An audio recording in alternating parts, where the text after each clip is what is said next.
Welcome to Toffee TV. It is my takeaways, 3 takeaways from Crystal Palace 0, Everton 0 at Selhurst Park today. The first one I'm going to start with is Yerry Mina and Michael Keane. I thought they were both very good today. Defended everything they needed to. Both looked decent in possession. It was difficult conditions at Selhurst Park, very windy, swirl and wind as well. And for those two who, people are not happy with as a partnership, need to remember that this was supposed to be the partnership last summer. We bought Yerry Mina to partner Michael Keane. Kurt Zouma came in as cover and forced his way into it. So Marco Silva, I'm sure, will be very pleased the way those two played. Yes, we got caught a couple of times, but I don't think it was anything to do with either of those. I think the one where Bamman gets caught and they break very quickly, the one criticism I have of Yerry Mina is play the man. The man's gone, don't try to stop and put your arm up. But I don't know whether he'd have got there anyway, to be honest, but don't do that. Play the thing. Mason Holgate's guilty of this at times. You have to play what's in front of you. Don't try to play offside. But I thought he headed everything. He was decent in possession, good tackling. Michael Keane, the same. Defended really well. So if we can keep those two fit, maybe the worry of not having that, bringing in that extra centre-back will dissipate a little bit. And as we, and obviously, if it doesn't, we can address that in January. But I thought a good start from those two to gain a clean sheet away from home in the Premier League as well is a decent starting point for those two. The second thing I want to talk about today and take away from the game is Jean-Philippe Bamman's performance. He played for around 50 minutes, a couple of minutes injury time at the end of the first half, and then 4 minutes injury time at the end of the second half. And I thought in general he did okay. The problem that he's going to have, and he needs to learn this very quickly, is you haven't got time to stride with the ball and look around as if, I've got all the time in the world. He looked comfortable in possession, won a couple of tackles, decent passing, but he's got to realise that in the Premier League, it's fast and frenetic. And when you break the play up, you've got to expect that someone is on your shoulders. If you turn, you do a half turn and no one's around, fine. But got to expect to be tackled. Don't be hesitant in what you're doing. And he got caught a couple of times and we ended up having to, one of them could have really cost us a goal. So he's got to learn, that very quickly. But this is a lad who has only been at Goodison for just over a week. And the same fellow, when he was asked about would he be ready for today, said no.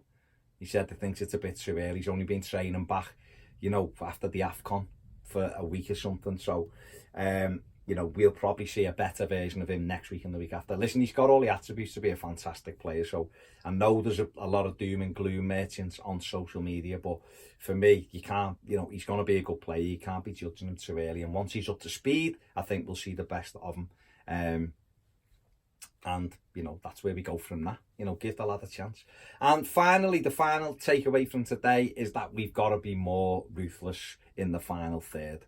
It's this game, to me, just mirrored the game in April. And I know it was essentially the same team, more or less, that played at Selhurst Park in April and drew 0-0. But it's frustrating because the amount of times we got into good positions within the final third and the final ball, terrible, wrong decisions, or people not shooting. Bernardo, who was our most creative player today, looked as though he was the one that was going to unlock it. Had one early on where Luca Dean goes on an overlap and he cuts in. Just shoot. Try to play a reverse ball and the opportunity's gone. Just get it out your feet and hit it. If the keeper parries it, we might get a tap in. Just little things like that. Just not quick enough in making decisions in that final third. Richarlison hesitated a few times when in good positions. Luca Dean, who to me didn't have a great game, so he's not up to speed, we know that. But the other thing with that is that we're going to improve, aren't we, in those areas, with more training, playing these Premier League games. We've got Moise Keane to come on for 20 odd minutes today.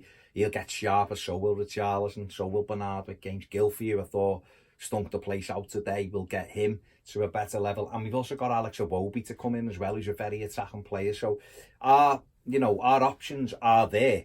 We've just got to be better at what we're doing. It's okay. We look like a good side. We control the game.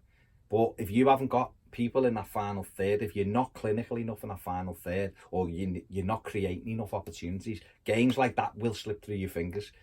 And that's essentially what's happened today. But you know, we've drawn the game 0-0. We've got a point, and it's on to Watford now next Saturday. Another week's training.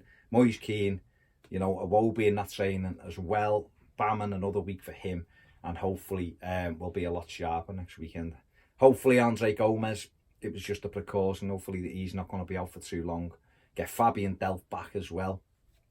And the squad, you know, looks a little bit healthier as well. So we've drawn it 0-0, but they're my 3 takeaways from day one. Crystal Palace and 11. Now let me know what you think in the comments section below on any of the 3 points that I've taken away from today. If you haven't subscribed, please do so. It only takes a sec. If you want more videos, join us on Patreon and give this video a thumbs up before you go. Thanks very much. Enjoy the weekend. See you later.